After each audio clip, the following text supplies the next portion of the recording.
সুপ্রিয় শিক্ষার্থীবৃন্দ, আসসালামু আলাইকুম। আশা করি তোমরা ভালো আছো। আজ আমরা পার্টস অফ স্পিচের গুরুত্বপূর্ণ 3টা প্রিপোজিশন নিয়ে কথা বলবো। প্রিপোজিশন 3টা সময়ের ক্ষেত্রে ব্যবহার তোমাদের সারা জীবন কাজে লাগবে।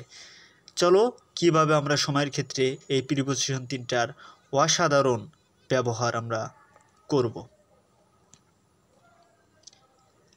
দেখো, সময়ের ক্ষেত্রে আমরা এই প্রিপোজিশন 3টা যে ব্যবহার করব, তোমাকে বুঝতে হবে যে সময় যদি 24 ঘন্টা এর কম হয়, ঠিক আছে, সময় যদি 24 ঘন্টা এর কম হয়, সেক্ষেত্রে তোমাকে অ্যাট প্রিপোজিশনটি ব্যবহার করা হবে।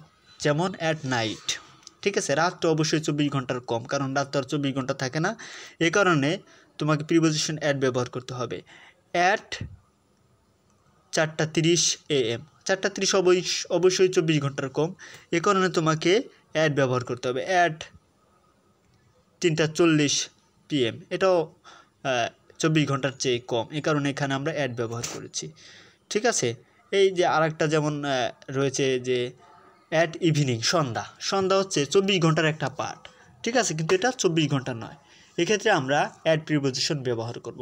তাহলে প্রথম স্লাইডটি থেকে আমরা কি বুঝলাম? সময় যদি 24 ঘন্টা হয়, ঠিক আছে, সময় যদি 24 ঘন্টা এর কম হয়, তখন আমরা প্রিপোজিশন অ্যাট ব্যবহার করব। এবার চলো নেক্সট স্লাইডটা হচ্ছে অন।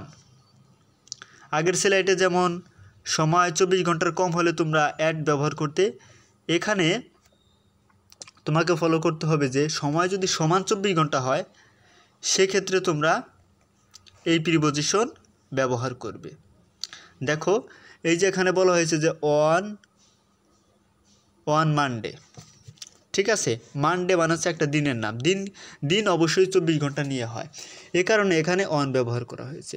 যেমন এখানে বলা হয়েছে অন ফ্রাইডে একটা দিন যেটা 24 ঘন্টা দিয়ে পরিপূর্ণ। হ্যাঁ, এভাবে দেখো সানডের কথা বলা হয়েছে, তারপর হচ্ছে স্যাটারডের কথা বলা হয়েছে। সুতরাং 24 ঘন্টা ফিক্স করে বোঝাইলেই সেখানে আমরা অন প্রিপোজিশন ব্যবহার করব। এবার চলো নেক্সট স্লাইডে দেখা যাক।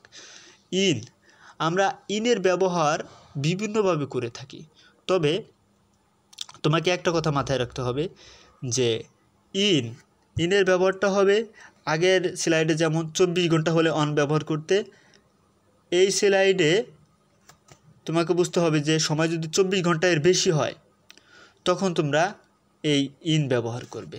যেমন এখানে বলা হয়েছে যে ইন জানুয়ারি হচ্ছে একটা মাসের নাম। হ্যাঁ, তাহলে জানুয়ারি মাসটা অবশ্যই কি 24 ঘন্টা এর চেয়ে বেশি। ইন 24, মানে 2024 একটা সাল, 2024 যে সালটাকে বলা হয়েছে, বছরটাকে বলা হয়েছে, সেটা তো অবশ্যই 24 ঘন্টার থেকে বেশি, এ কারণে এখানে ইন ব্যবহার করা হয়েছে। তারপরে রয়েছে ইন ইয়ার, তারপর রয়েছে ইন ফেব্রুয়ারি। দেখো, এভাবে শত শত উদাহরণ হইতে পারবে। এক কথায় তুমি মনে রাখবে যে 24 ঘন্টা এর বেশি হলে ইন ব্যবহার করা হয়। এ সম্পর্কিত যদি তোমাদের কোনো প্রশ্ন থাকে তাহলে করতে পারো। আর এরকম যদি নিত্য নতুন কোন ভিডিও তোমরা পেতে চাও, তাহলে অবশ্যই আমাদের এই স্টার শাপলা অনলাইন প্ল্যাটফর্মে যুক্ত থাকো। ধন্যবাদ, দেখা হবে নেক্সট কোনো টিউটোরিয়ালে।